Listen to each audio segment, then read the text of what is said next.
Hello बच्चों, last lecture में हम लोगों ने चार्ज और उसकी प्रॉपर्टीज़ को समझा था। चार्ज की जो एक बेसिक प्रॉपर्टी है जो मोस्ट इम्पॉर्टेंट है, that is called electric field.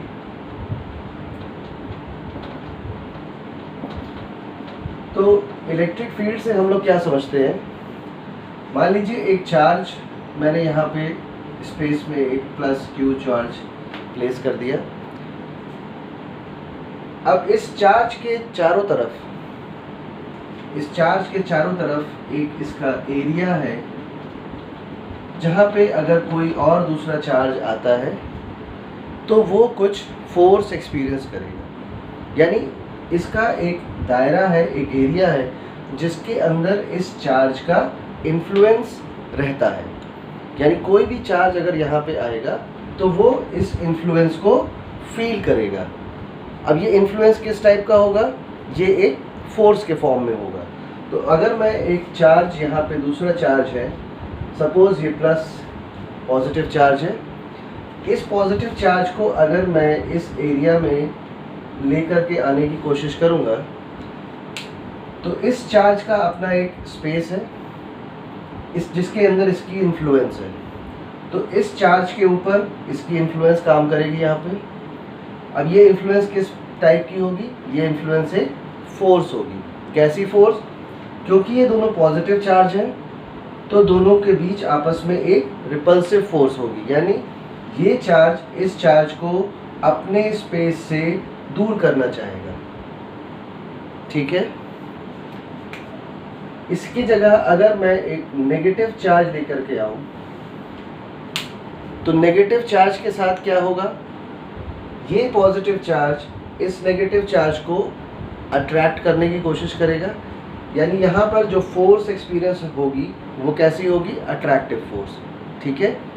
अब इलेक्ट्रिक फील्ड एक फंडामेंटल क्वांटिटी है इस चार्ज की, इसकी ये कैरेक्टरिस्टिक है।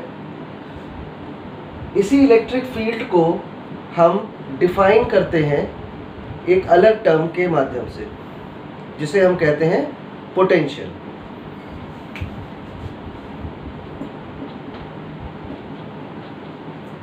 तो अगर हम पोटेंशियल की बात करते हैं तो ये चार्ज मान लीजिए इस पोजीशन पर है, ये इसकी लोकेशन है। सपोज ये लोकेशन मैंने ले ली A। इसी स्पेस में एक दूसरी लोकेशन होगी B, एक तीसरी लोकेशन होगी C और एक चौथी लोकेशन हो सकती है D।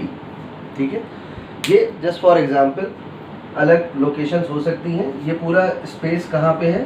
ये पूरा स्पेस वो है जिसमें इस चार्ज की इन्फ्लुएंस रहती है। यानी इसका अपना एक एरिया है, इसकी अपनी एक फील्ड है। ठीक है।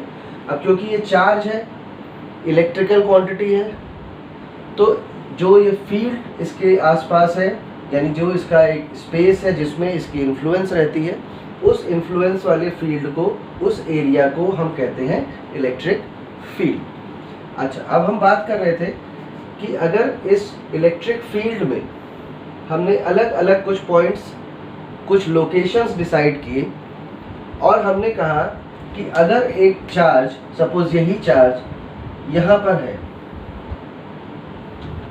ठीक है, तो इस चार्ज को इस पॉइंट पे कितनी फोर्स एक्सपीरियंस होगी, इस पॉइंट पे कितनी फोर्स एक्सपीरियंस होगी, इस पॉइंट पे कितनी फोर्स एक्सपीरियंस होगी और इस पॉइंट पे कितनी फोर्स एक्सपीरियंस होगी। ये जो चीज़ है ये डिसाइड करती है कि इस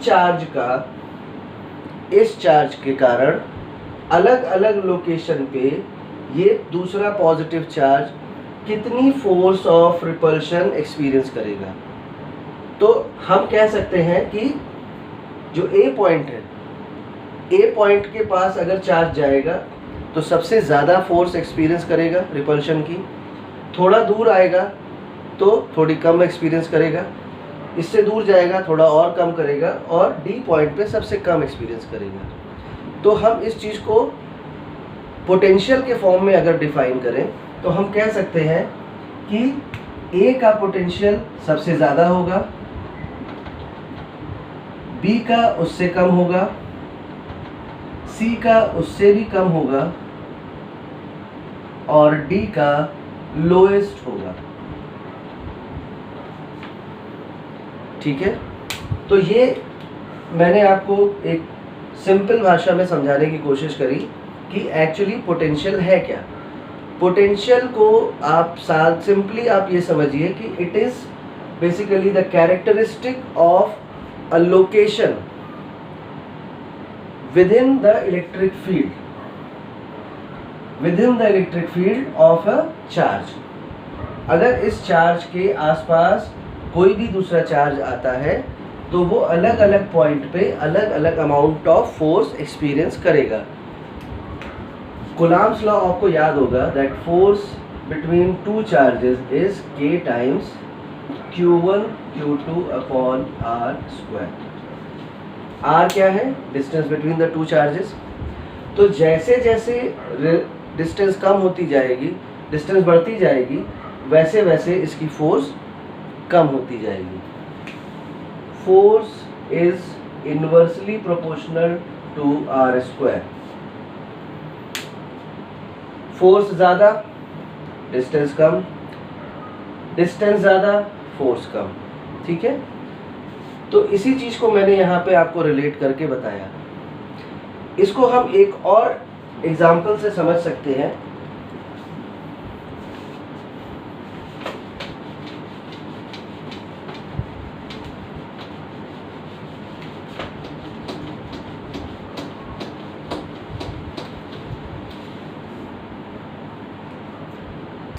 सपोज हमने एक स्प्रिंग लिए,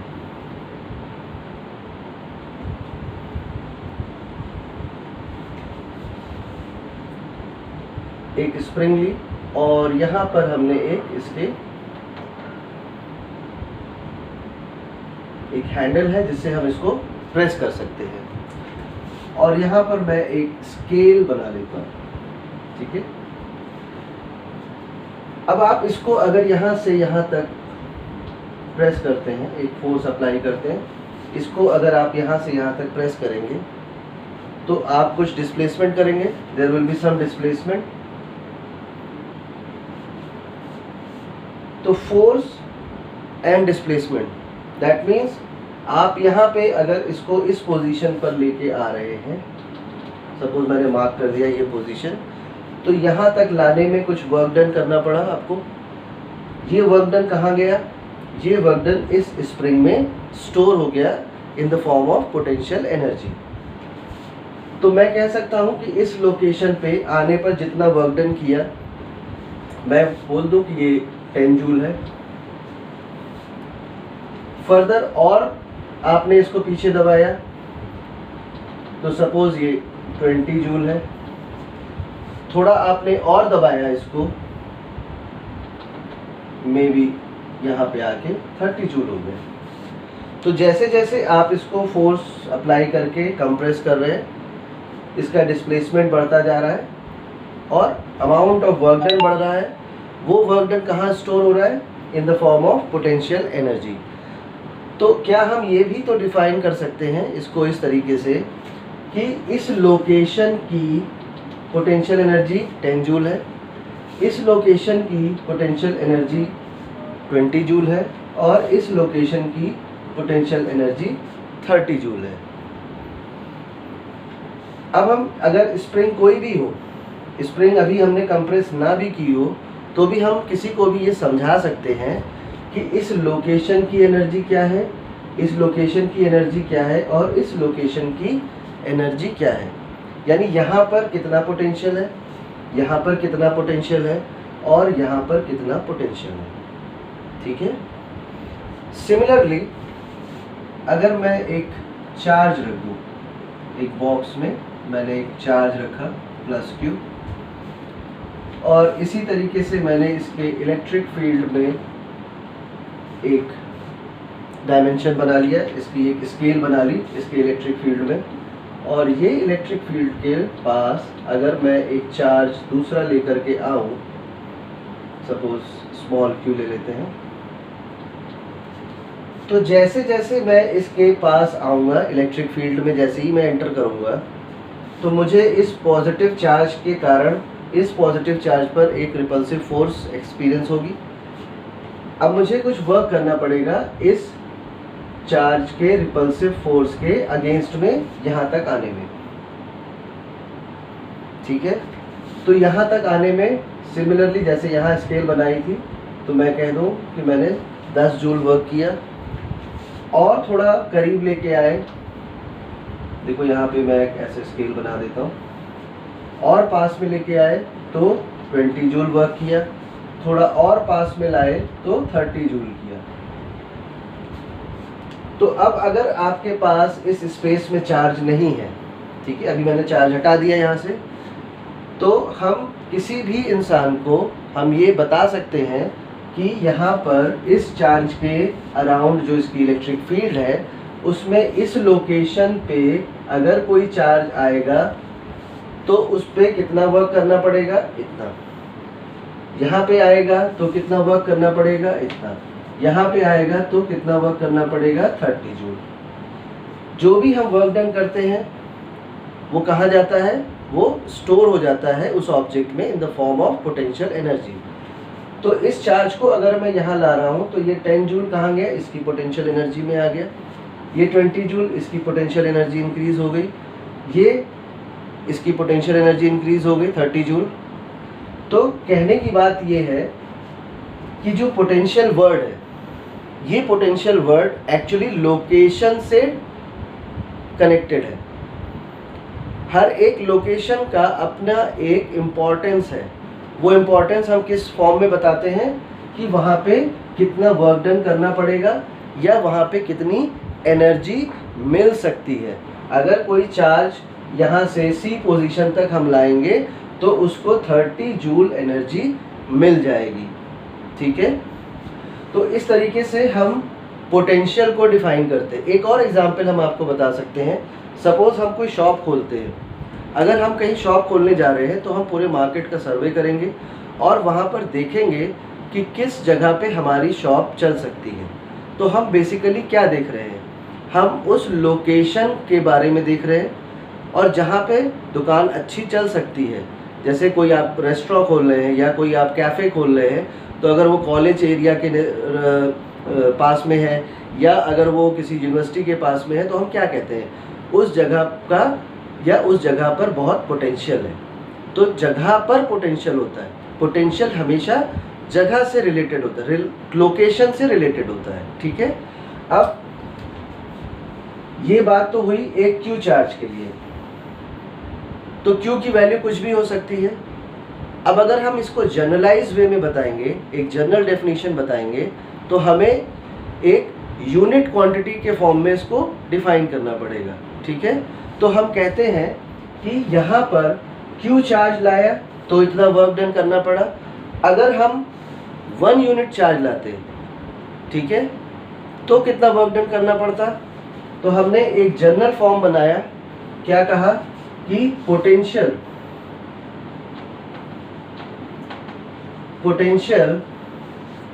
is defined as the amount of work done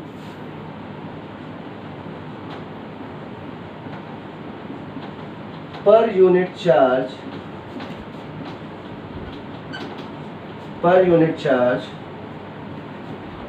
in bringing a unit positive charge या पर यूनिट चार्ज, तो हमने बता ही दिया है यहाँ पे। तो potential is defined as the amount of work done per unit charge in an electric field.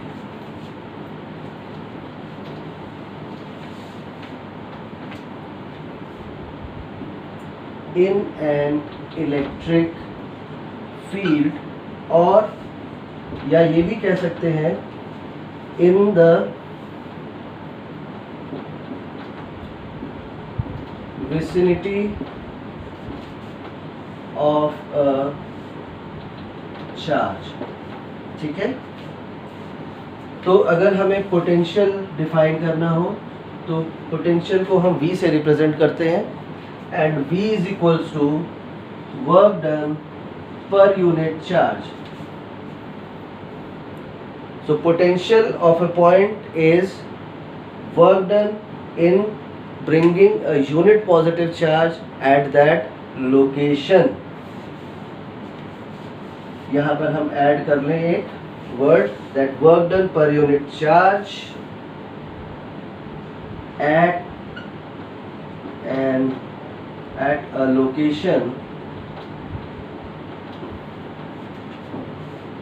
In an electric field. तो पोटेंशियल को आप हमेशा इस तरह से समझिए कि पोटेंशियल उस लोकेशन के बारे में, उस लोकेशन की स्ट्रेंथ बता रहा है, उस लोकेशन की एबिलिटी बता रहा है कि वहाँ पे कितनी एबिलिटी है उसके पास, कितनी पोटेंशियल मतलब कितनी स्ट्रेंथ है वहाँ पे, कितनी एनर्जी हो सकती है, कितनी एनर्जी मिल सकती है। ठीक है, तो this way we define electric potential. Unit of potential यहाँ पे देखिए वर्क डन एंड चार्ज।